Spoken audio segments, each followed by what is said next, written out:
matiki bulu.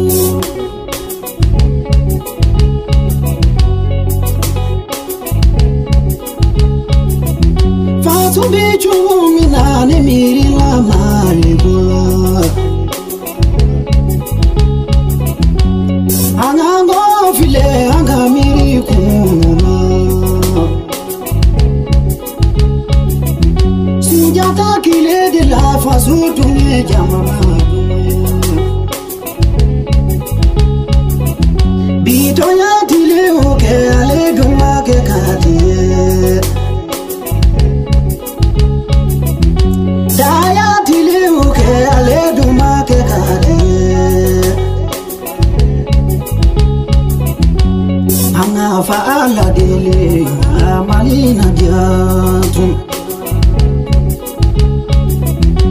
Shia ko kele muye amu bo auni no bonje.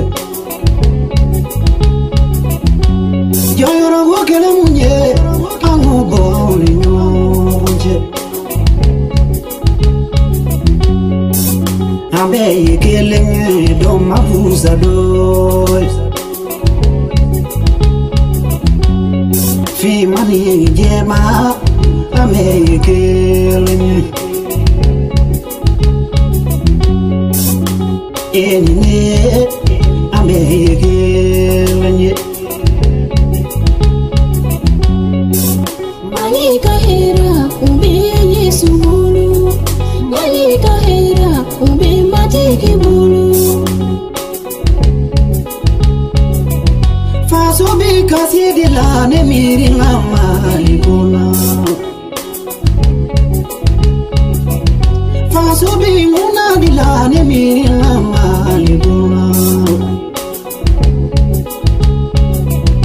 Jamana nyama huyo anga miri faso bola.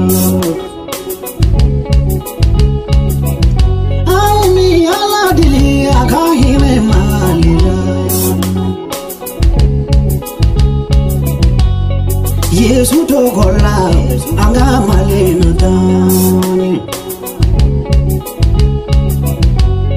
Yesu tokola faso malena diabu.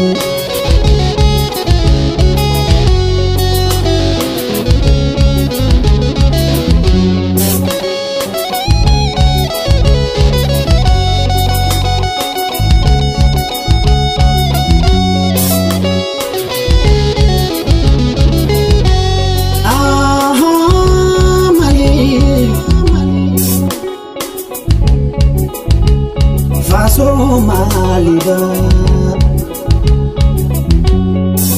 Mali eni sege ini jijambo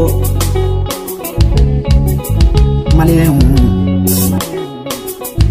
Angango fletunu Anga faso la je Note na utara yorowere Ulu yere na ke faso malida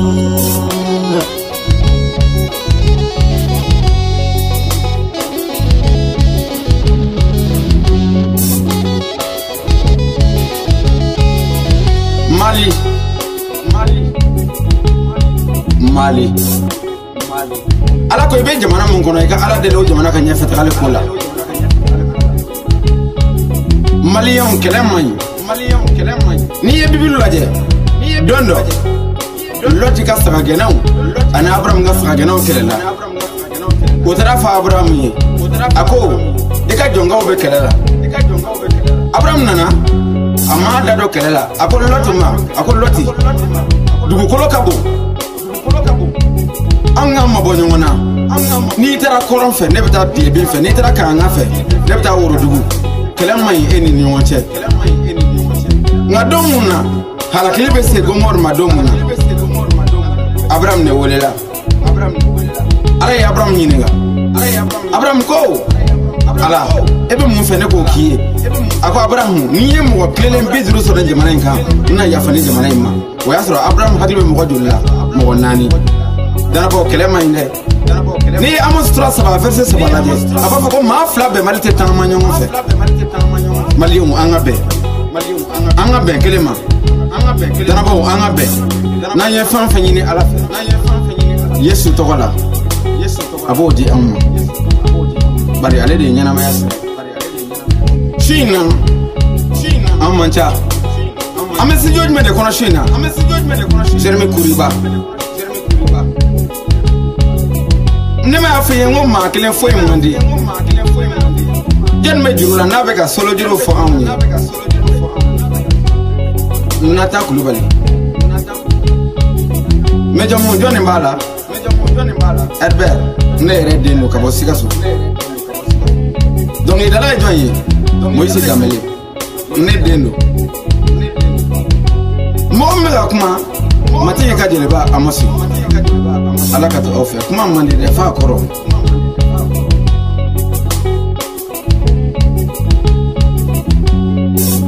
Malika hera umbe Yesu bulu Malika hera umbe matiki bulu